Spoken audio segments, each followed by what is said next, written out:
Je reçois aujourd'hui Laetitia Avia du cabinet Avia, avocate en droit du numérique et ancienne députée de Paris. Laetitia, bonjour. Bonjour. Alors merci de nous rejoindre. Quelle est la première question que les entreprises, les organisations vous posent concernant l'IA quand elles viennent vous voir? Les entreprises viennent avec un énorme flou en fait autour d'elles parce qu'on est en présence d'un sujet qui est plein d'opportunités mais qui pose énormément de questions aussi en matière de régulation, tout simplement. Si on voit juste à l'échelle européenne, aujourd'hui, il y a plus de 80 textes qui s'appliquent. On a beaucoup entendu parler de l'IA Act. L'IA Act, c'est 70 pages et il faut savoir les digérer. Et donc souvent, quand on vient me voir, la première question, c'est est-ce que je suis concernée?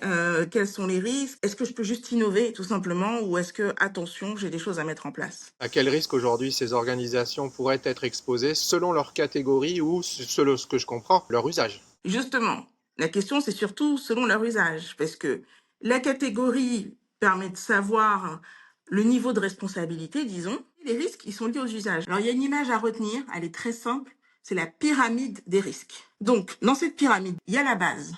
La base, c'est ce qu'on appelle les IA à risque minimal.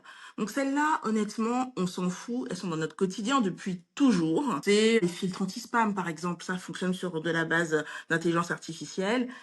Il n'y a pas de problème pour celle-là. Le haut de la pyramide, c'est le pire.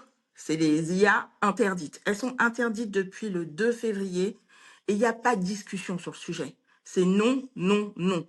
Donc c'est ce qui va être, par exemple, tout ce qui va être scoring social, par exemple, ou tout ce qui peut porter atteinte à la sécurité nationale. On n'essaie pas de négocier, ça n'a pas lieu, ça n'aura pas lieu, c'est interdit. Et donc généralement, les sociétés qui viennent me voir, c'est plutôt les deux catégories du milieu. Donc celles qu'on appelle les catégories à risque élevé ou les catégories à risque modéré. Et là, il faut savoir si on est dans l'un ou dans l'autre, et ça implique un travail différent selon la catégorie.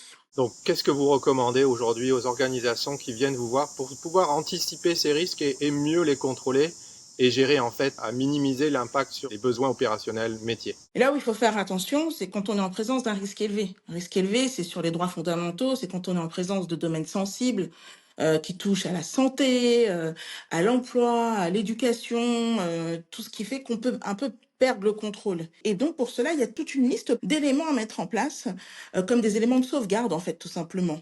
Au-delà de la transparence, il y a des éléments de gouvernance, de contrôle de la robustesse, des tests réguliers, une documentation technique, de la traçabilité, de la supervision humaine, des mesures de cybersécurité.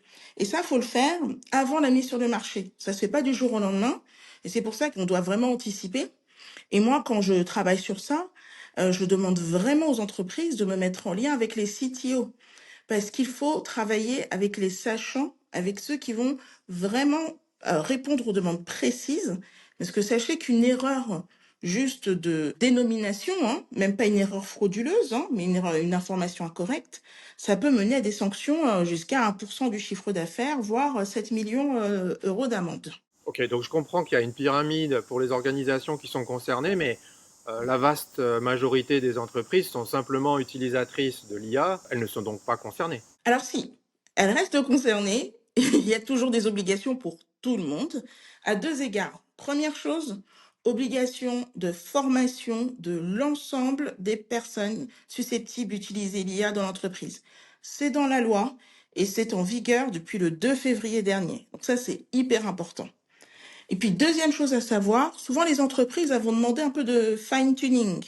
Donc, elles vont demander que l'IA soit un peu plus adaptée à leur fonctionnement interne. Et en fonction de ce fine-tuning, elles peuvent être considérées elles-mêmes comme devenant des fournisseuses et donc responsables. Bah écoutez, merci Laetitia. Je comprends qu'en fait il y a une grande part de gouvernance qui doit être mise en place dans le cadre de ce déploiement d'IA.